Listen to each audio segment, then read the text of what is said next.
दोस्तों, हम बात करने जा रहे हैं भारत के मशहूर खिलाड़ी की, जिन्होंने अपनी गरीबी को पीछे छोड़ तथा विभिन्न प्रकार के परिस्थितियां जो उनके रास्ते में अड़चन बनकर खड़ी रही उन सबको दरकिनार कर उन्होंने अपने मेहनत, लगन और अपने मुकाम के प्रति निष्ठावान बनकर आज भारत की सुप्रसिद्ध एथलीट बनी है, जिन्होंने भारत के लिए राष्ट्रीय अंतर्राष्ट्रीय लेवल पर विभिन्न प्रकार के पदक जीते हैं। आइए जानते हैं इनके बारे में। उनका नाम है हिमा दास है। हिमा दास गोल्डन गर्ल के नाम से मशहूर भारतीय एथलीट है।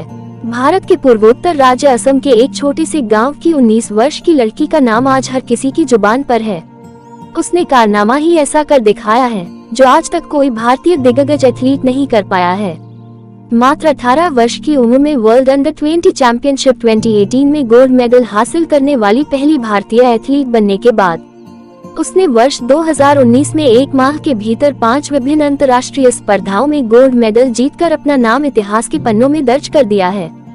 हम बात कर रहे हैं गोल्डन गर्ल और डिंग एक्सप्रेस के नाम से मशहूर स्प्रिंट रनर हिमा दास की। हिमा दास ने सीमित संसाधनों के साथ अपनी कड़ी मेहनत और जुनून से जो सफलता प्राप्त की है वो काबिले तारीफ है, लेकिन सफलता की ये राह इतनी भी आसान नहीं थी। हिमा दास का जन्म 9 जनवरी 2000 को असम के नगांव जिले के दीन कस्बे के कांधुलिमारी नामक गांव में हुआ था। दीन गांव की होने के कारण लोग उन्हें दीन एक्सप्रेस के नाम से भी पुकारते हैं। हिमा के पिता का नाम रंजीत दास है, जो एक कृषक है। वे मुख्य रूप से चावल की कृषि करते हैं। माता जोनाली दास है, जो घर संभालने के साथ ही कृषि के कार्यों में हिमा के पिता का हाथ बटाती है। 6 भाई बहनों में हिमा सबसे छोटी है। 17 सदस्यों का उनका एक बड़ा परिवार है। परिवार का पूरा खर्च कृषि से होने वाली आमदनी से चलता था। जाहिर है, कृषि की सीमित आय से इतने बड़े परिवार का पालन पोषण इतना आसान नहीं था। हिमा का जीवन अभावों में बीत रहा था, लेकिन अभावों में भी उनके भीतर छुपी प्रतिभा निखरती रही। गांव के ही एक सरकारी school, Bhim public high school में पढ़ने जाने वाली हिमा खेती के काम में अपने पिता की सहायता किया करती थी और जब भी समय मिलता स्कूल के ही सहपाठी लड़कों के साथ फुटबॉल खेला करती थी। हिमा दास की फुटबॉल के खेल में गहरी दिलचस्पी थी और वे बचपन में फुटबॉल में अपना भविष्य बनाने के बारे में सोचा करती थी, लेकिन जवाहर नवोदय विद्यालय के शिक्षक शम्सुल हक ने उनकी प्रतिभा को पहचाना और उन्हें सलाह दी थी कि उन्हें फुटबॉल में नहीं बल्कि एथलीट बनने की दिशा में गंभीरता पूर्वक विचार करना चाहिए, जहां फुटबॉल की अपेक्षा अधिक बेहतर भविष्य की संभावना है। हिमा को शम्सुल हक की सलाह जंच गई और उसके बाद से उन्होंने दौड़ की तरफ ध्यान देना प्रारंभ किया। हिमा दास ने 2017 में गुवाहाटी में असम युवा कल्याण मंत्रालय के द्वारा आयोजित इंटर डिस्ट्रिक्ट कंपटीशन में 100 और 200 मीटर रेस में हिस्सा लिया। सस्ते जूतों के साथ दौड़ते हुए उन्होंने अपना जुझारूपन दिखाया और प्रतियोगिता में प्रथम स्थान प्राप्त किया। बिना किसी ट्रेनर के हिमा दास द्वारा किए गए प्रदर्शन पर कोच निपुण दास की नजर पड़ी। वे हिमा से बहुत प्रभावित हुए और उन्होंने हिमा को प्रशिक्षण देने का मन बना लिया। निपुण दास हिमा के गांव गए और उनके माता पिता से मिलकर हिमा को गुवाहाटी भेजने की बात की। हिमा के माता पिता अपनी बेटी को गुवाहाटी भेजने तैयार नहीं थे।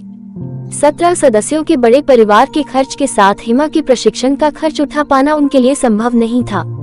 ऐसे में निपुण दास हिमा के रहने, खाने पीने और प्रशिक्षण का खर्च स्वयं उठाने को तैयार हो गए और हिमा के माता पिता को उनकी बात माननी पड़ी। लड़कों के साथ बचपन में फुटबॉल खेलने के कारण उनका स्टेमिना जबरदस्त था।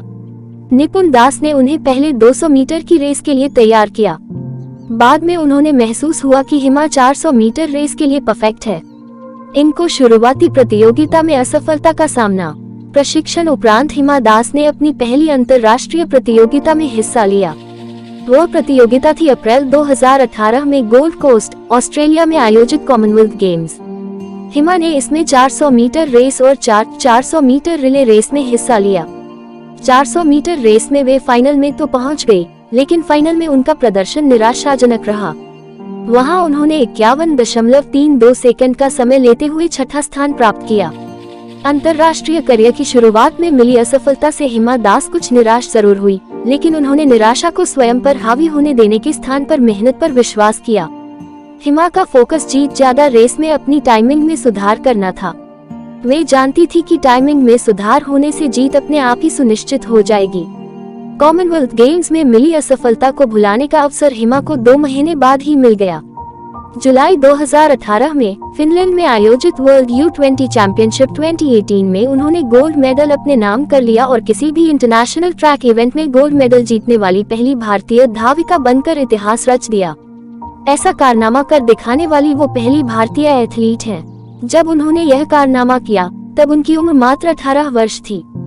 उन्होंने 2018 में आयोजित जकार्ता, इंडोनेशिया में आयोजित एशियाई खेलों में भी अपना शानदार प्रदर्शन जारी रखा। एक माह में 5 गोल्ड मेडल जीतकर इतिहास रच देने का कारनामा। 2019 का जुलाई माह हिमा दास के करियर के सुनहरे दौर के रूप में हमेशा याद किया जाएगा। इस एक माह में हिमा दास ने 5 अंतर्राष्ट्रीय प्रतियोगिताओं में हिस्सा लिया और अपने प्रदर्शन से न केवल भारत को बल्कि पूरी दुनिया को चौंका दिया। प्रतियोगितावार उनका प्रदर्शन इस प्रकार रहा। इनकी इस प्रतिभा को देखते हुए इनको विभिन्न प्रकार के पुरस्कारों से सम्मानित किया गया। 25 सितंबर 2018 को भारत के राष्ट्रपति के द्वारा हिमा दास को अर्जुन अवार्ड से सम्मानित किया गया। इसके अलावा 14 नवंबर 2018 को हिमा दास यूनिसेफ इंडिया की पहली यूथ एम्बेसडर नियुक्त की गई और असम सरकार द्वारा हिमा दास को स्पोर्ट्स के लिए असम का ब्रांड एम्बेसडर बनाया गया। इसके अलावा सितंबर 2018 एडिडास के द्वारा हिमा दास के साथ उन्हें अपना ब्रांड एम्बेसडर बनाया गया। एक माह के अंदर 5 गोल्ड मेडल जीतने वाली गोल्डन गर्ल हिमा दास की उपलब्धियों की देखते हुए उनके सम्मान में जुलाई 2019 में बैनरघट्टा बायोलॉजिकल पार्क, बेंगलुरु को टाइग्रेस क्लब हिमा नाम दिया गया। तो दोस्तों, यह हिमा दास से संबंधित जानकारियां जो इस बात की गवाह है कि उन्होंने अपने मेहनत, लगन और अपने गोल के प्रति निष्ठावान बने रहने के बाद इस मुकाम को हासिल किया जो हर किसी के लिए करना मुमकिन नहीं। हर युवा को इनसे प्रेरणा लेने की आवश्यकता है क्योंकि एक ऐसा काम कर दिखाया जो कि बहुत सुविधा मिलने के बावजूद भी इस मुकाम तक नहीं पहुंच पाता। Thank you for watching. Please subscribe.